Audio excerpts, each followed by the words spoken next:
What's good with YouTube? You already know. Big Flacco with a Convicts reaction where I smash, dash, and react. Please hit the like, subscribe, comment, do all those things to help support this channel, and hit that bell notification for future our content. Now, if you guys haven't seen, there's a video that's going viral, and it's showing an Alabama officer, right? Dana Elmore, as she puts a stun gun to a handcuffed man named Mika Washington. Okay. Mika Washington is 24 years old. Now, the story goes like this. Now, apparently, Washington revealed the incident began when he and his brother were changing a flat tire on the side of a country road 27 near his aunt's home when Elmore approached and asked to see his ID. Washington then asked what was wrong and why he had to show his ID as he complied with the order. He said he was respectful, saying, "Yes, ma'am, no, ma'am." She asked me to go stand in the back of the car, but I was like, "I'm being detained. Am I being detained?" Right? And I don't have to do anything. She grabbed him as he was standing between the back door and driver door, trying to turn his camera on and record her, but she tased him for the first time and put her foot in his back after he fell. Now, his brother, right, Shaquem Washington began to record the video, okay?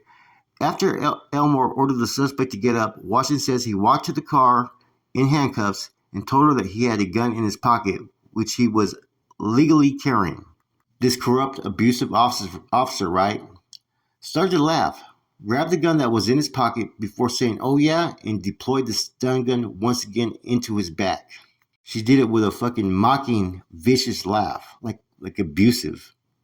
This sadistic officer, right, basically tells him, "Oh yeah," like pretty much like the fucking Kool-Aid man, right? Remember back in the days? "Oh yeah." And he's like, "What do you mean, oh yeah?" And as he says that, she proceeds to stun him. And he starts saying, "Oh my God, oh my God." And she's telling him, "Shut the fuck up. You're not so tough now." And continues to pretty much slander him. And she's pretty much laughing. And she held this for a minute. And you could hear him basically crying to the extent talking about he's hurting, his balls hurt, all kinds of stuff, right? Now, he followed the procedures all the way the whole time. This officer is a female, right? Showed no type of remorse, no type of common courtesy. I mean, these are the people that are supposed to uphold the law for you, right? And I've always said I'm not anti-police, right? But what I seen from this woman was a fucking deviant. One that was so sadistic in her ways that she was getting off on this, man. Like, it was sickening. And she just liked the power of control that she had over this man. Like, that she was able to do this and he couldn't do nothing about it. Like, he tried to voice his opinion. He tried to be respectful. And this all started because they were changing a fucking tire. And because he argued, like, "Am I being detained? What have I done wrong?"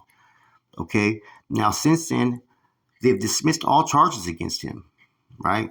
Apparently, she's on, I believe, paid leave at this time, right? I'm going to have to check into that, right? Of course, every time an officer does something, they get rewarded with paid leave.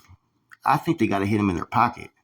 Um, she was basically demasculating this man in front of the public, in front of the brother, and I didn't see him give any type of resistance at all to what she was, the directive she was giving him, and that's the unfortunate thing, right, is that some officers, go by the motto, basically, responsible obedience to any command that they give. See, they're there to protect the law and to serve the people. And see, this is what people forget and what officers forget. None of us work for them. They work for us. And when you see fucking actions like this, they need to be held accountable. And I think when it's a law enforcement that's breaking the law and it's some type of torment, abuse, or, misconduct, I think that they have to suffer even worse consequences than any criminal. Just like you have enhancements for people that are gang members or whatnot when they catch a case, right? They get all this added time. They got to do the same thing with law enforcement officers.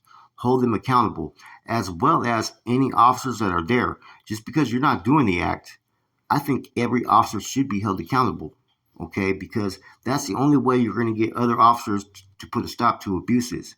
Because otherwise, you got this fucking blue on blue code of honor to where, okay, you may not be the one that's committing the act of abuse or whatever it may be, but because you don't say nothing, you're just as guilty, right? Look at some of these other cases, right? I was looking at the case that happened with the Bronstein case in California when there was people witnessing this man being basically fucking subdued. He couldn't breathe, right? All kinds of different acts. Now, if you sit by and don't do your job as an officer saying, hey, he says he can't breathe, we have to look into this, you're just as much guilty as the party that's committing the offense. And see, only then when you start to hold law enforcement, what they call peace officers accountable, right? And if you have other consequences just for being in the presence of it occurring, that's when you're going to have a lot more people fucking take a step back. Okay, this person may be endangering my job, my pension, and I may be facing criminal charges if I don't say something about this, right? When it comes to your livelihood, a lot of people are going to take a stand, and that fucking blue on blue code of honor, it gets thrown out the fucking door. And that's the only way you can stop police abuse in these type of situations. Otherwise, it's going to happen over and over again.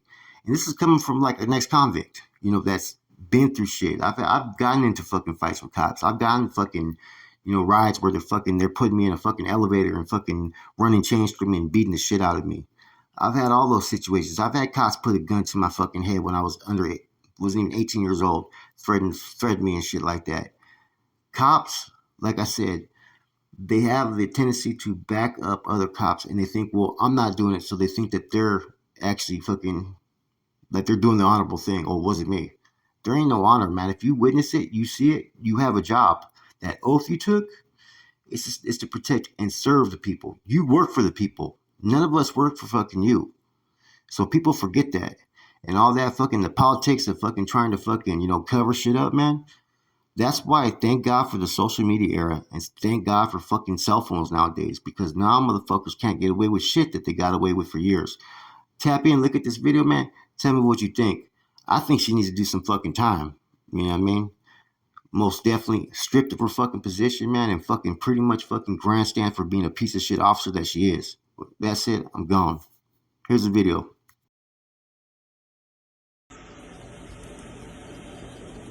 Stand up.